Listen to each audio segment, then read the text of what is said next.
You've probably heard about the sun's 11-year cycle, right? It's like the steady heartbeat. But here's the thing. While the rhythm is reliable, the volume of that beat is totally unpredictable. One cycle, it's a whisper. The next, it's a deafening roar.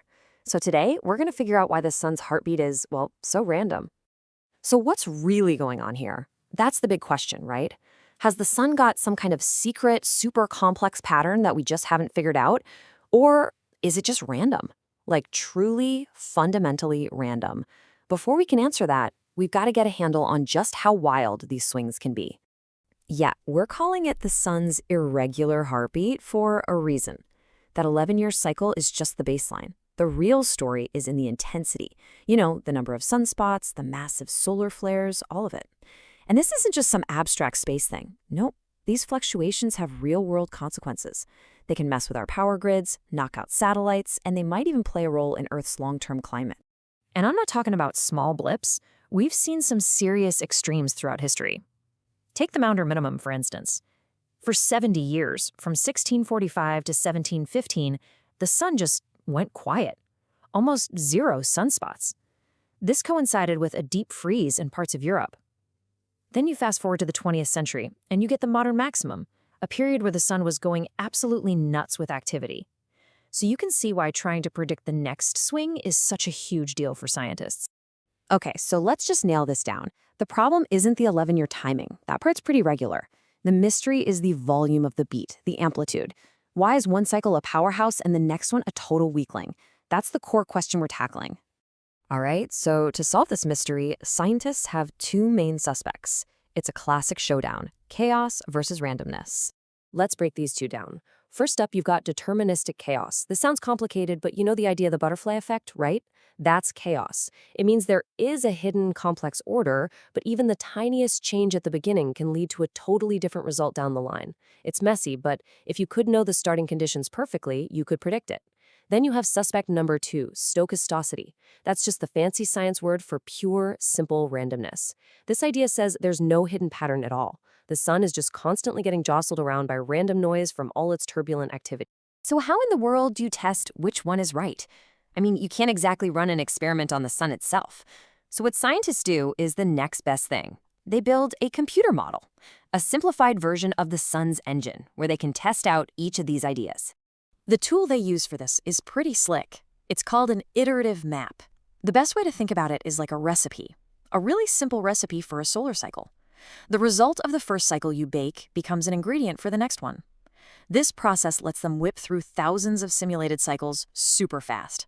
And the goal is to see which recipe, the chaos recipe or the randomness recipe, ends up creating a simulation that actually looks like our real sun. All right, the stage is set. The model is ready. The suspects are lined up. It's time to hit run on the simulation and see which theory holds up. Let's get the verdict. First up, they tested chaos. They ran the model with only the rules of chaos, no random stuff allowed. And what you're seeing here in this cobweb diagram is the result.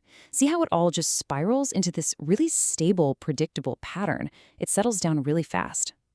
Well, that's nice and neat, but it looks absolutely nothing like our actual sun. So strike one for chaos. Okay, but then they tried something else. They took that same model and just added a little bit of random noise, that stochasticity we talked about. And bam, look at that. The whole thing just explodes into this erratic mess. It's jumping around all over the place, totally unpredictable.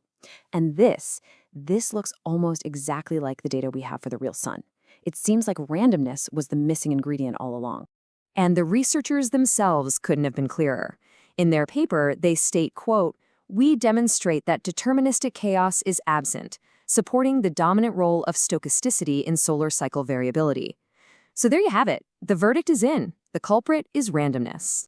Okay, great. So the sun is random, but what does that actually mean for us here on Earth?